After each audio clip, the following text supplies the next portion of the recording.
Assalamualaikum warahmatullahi wabarakatuh. Perkenalkan, nama saya Taufik Nur Hidayat.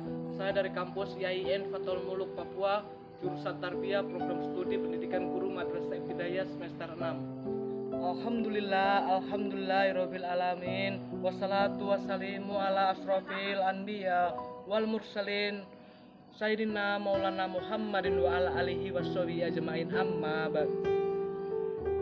Pertama-tama mereka panjatkan puja dan puji syukur kehadirat Allah Subhanahu wa taala. Atas berkat rahmatnya lah kita dapat berkumpul di tempat ini, di tempat yang penuh mubarak ini. Tak lupa sholawat serta salam semoga tercurahkan kepada Nabi Muhammad SAW atas berkat rahmat beliau yang telah menyebarkan agama yang sempurna ini kepada umat manusia. Dan semoga kita termasuk di dalam golongan-golongan orang yang memegang teguh ajaran sunnah beliau sampai ajal menjemput kita nanti. Allahumma amin. Izinkan saya kali ini membawakan dakwah yang berjudul manusia paling sibuk di akhirat nanti. Pada saat kita meninggalkan dunia ini, seorang istri lari dari suaminya, seorang suami lari dari istrinya, seorang anak lari dari orang tuanya, seorang sahabat lari dari sahabatnya, seorang kekasih lari dari kekasihnya. Likulli ri'imihum yauma izin. Pada hari itu sainun yukni, semua orang sibuk ngurusin diri sendiri. Semua orang, Nabi Adam, Nabi Nuh, semua anbiya sibuk ngurusin diri sendiri. Sudah lupa itu sama kita. Saat kita dikuburkan satu liang lahat dengan kekasih kita, tetapi pas kita dibangkitkan nanti, kita tidak akan menengok kiri dan kanan kita. Kita nggak peduli. Dia ngelihat kita, ini istri saya, ini suami saya. Dia melihat ini sahabat saya, ini kekasih saya. Tetapi dia tidak dapat menolong. Dia hanya takut dengan dirinya sendiri. Dia saking mementingkan dirinya sendiri sampai auzubillah, kalau dia melihat kekasihnya diseret di sebelahnya dengan malaikat, dia tidak dapat menolong. Dia tidak dapat membantu. Dia hanya pikir, yang penting diri saya selamat. Tetapi setelah dia, setelah kekasihnya, barulah giliran dia. Tidak semua orang bisa seperti itu. Tetapi Rasulullah satu-satunya orang yang pada hari itu yang sangat sibuk, mondar-mandir, sibuk banget. Bagaimana sibuknya Rasulullah ketika lagi di padang mahsyar. Rasulullah mencari kita, mana umatku, mana umatku. Dia mencari kita semua. Kamu siapa? Umat Muhammad. Sini. Kamu siapa? Umat Muhammad. Sini. Dikumpulin semua umatnya. Lalu Rasulullah bersujud di depan Allah. Ya Muhammad, bangkitlah ya Muhammad. Lalu Muhammad berkata, ya Allah, saya tidak akan bangkit dari sujud saya sebelum saya mendapatkan apa yang engkau janjikan. Lalu Allah berkata, ya Muhammad, mintalah akan saya beri. Lalu Rasulullah menjawab, ya Allah, berikanlah hambamu ini kesempatan untuk memberi minum kepada umat-umatku. Kasihan mereka ya Allah di bawah terik sinar matahari. Lalu Allah berkata, wahai Muhammad, ini ada telaga Al-Kausar, panggillah umatmu, berilah mereka minum. Dipanggillah umatku. Padahal Rasulullah sudah dijamin masuk surganya Firdaus. Ngapain capek-capek ngurusin kita? Tinggal pergi saja ke surga Firdaus menikmatin hidup. Tetapi beliau tidak rela. Ditampakkanlah di hadapan beliau, ini Firdaus, ini surgamu ya Muhammad. Tetapi Muhammad hanya diam, tidak menjawab sedikit pun. Beliau hanya berkata, di mana umatku ya Allah? Ini Firdaus, di mana umatku ya Allah? Lalu Allah berkata, mereka ada di padang mahsyar. Larilah keluar dari surga Firdaus, coba nyariin umatnya, mengasih minum umatnya. Rasulullah ketemu umatnya kayak ketemu kekasih lamanya. Senang banget. Setelah minum satu teguk, kita tidak akan haus lagi selama-lamanya. Setelah itu Rasulullah menghadap lagi kepada Allah dan bersujud lagi dan sambil berkata, ya Rob, ya Rob.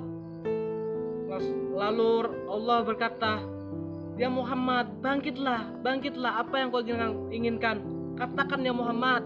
Lalu Muhammad Rasulullah berkata, ya Allah, selamatkanlah umatku dari Sirat. Lalu Allah berkata, tunggulah mereka di ujung Sirat. Muhammad Rasulullah menunggu kita di ujung Sirat sambil mengatakan, Allahumma salim salim, Allahumma salim salim, ya Allah selamatkan, ya Allah selamatkan. Maka yang amalnya banyak lewat, tetapi ada juga yang jatuh ke dalam neraka. Setelah Rasulullah mengetahui masih banyak umatnya yang di dalam neraka, Rasulullah kembali lagi ke hadapan Allah dan bersujud lagi, sujud yang sangat lama. Lalu Allah berkata, ya Muhammad, bangkitlah, bangkitlah, apa yang kau inginkan, katakan ya Muhammad. Lalu Rasulullah berkata, ya Allah, selamatkanlah umatku yang ada di dalam neraka, yang di dalam hatinya ada iman sekecil biji kurma. Lalu Allah berkata, ya Muhammad, selamatkanlah mereka yang ada iman sekecil biji kurma. Lalu Rasulullah berlari ke depan pintu neraka dan berkata kepada malaikat, ya wahai malaikat, carilah umatku dan selamatkanlah dia dari api neraka yang di dalam hatinya ada iman sekecil biji kurma. Diselamatkanlah umat Muhammad. Ketika bertemu dengan Rasulullah, mereka dalam keadaan habis disiksa. Muka, badan dia rusak parah. Rasulullah melihat mereka dengan air mata kasihan, memeluk mereka dan dipersilakan masuk ke surga. Setelah selesai, Rasulullah balik lagi ke arasy Allah, bersujud lagi di bawah arasy Allah. Kemudian Nabi menangis. Allah berkata, ya Muhammad, kenapa menangis? Rasulullah berkata, ya Allah, selamatkanlah umat saya dari api neraka yang di dalam hatinya ada iman sekecil biji jagung. Lalu Allah berkata, aku izinkan. Rasulullah berlari lagi ke depan pintu neraka dan berkata kepada malaikat, wahai malaikat, carilah umatku yang di dalam hatinya ada iman sekecil biji kurma, selamatkan dia. Diselamatkanlah umat Muhammad, sekian ribu, sekian juta umat Muhammad diselamatkan. Lalu Rasulullah kembali lagi ke hadapan Allah, bersujud lagi, sujud yang sangat lama. Lalu Allah berkata, ya Muhammad, bangkit, bangkit, bangkit ya Muhammad. Apa yang kau inginkan, katakanlah Muhammad. Lalu Rasulullah berkata, ya Allah, selamatkanlah umatku dari api neraka yang di dalam hatinya ada iman sekecil biji zarah sawi.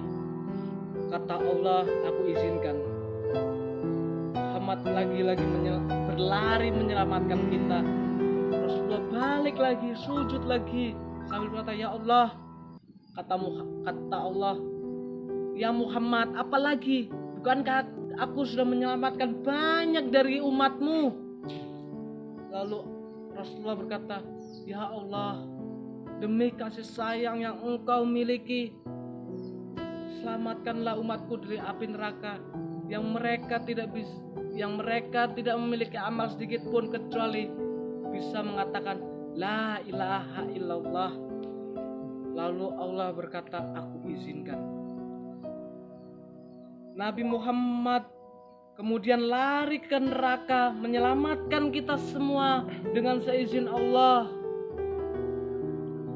Apakah orang tua kita bisa begitu nanti di akhirat? Apakah sahabat kita bisa begitu nanti di akhirat? Apakah kekasih kita bisa begitu nanti di akhirat? Tidak. Cinta yang paling besar dari Rasulullah gak lupa sama kita, kenal saja juga tidak. Yang ada iman sekecil biji kurma, yang ada iman sekecil biji jagung, yang ada iman sekecil biji zarah. Gak masalah, yang penting umatku ya Allah, selamatkan mereka. Sekian dari saya, semoga bermanfaat, kurang lebih yang mohon maaf. Assalamualaikum warahmatullahi wabarakatuh.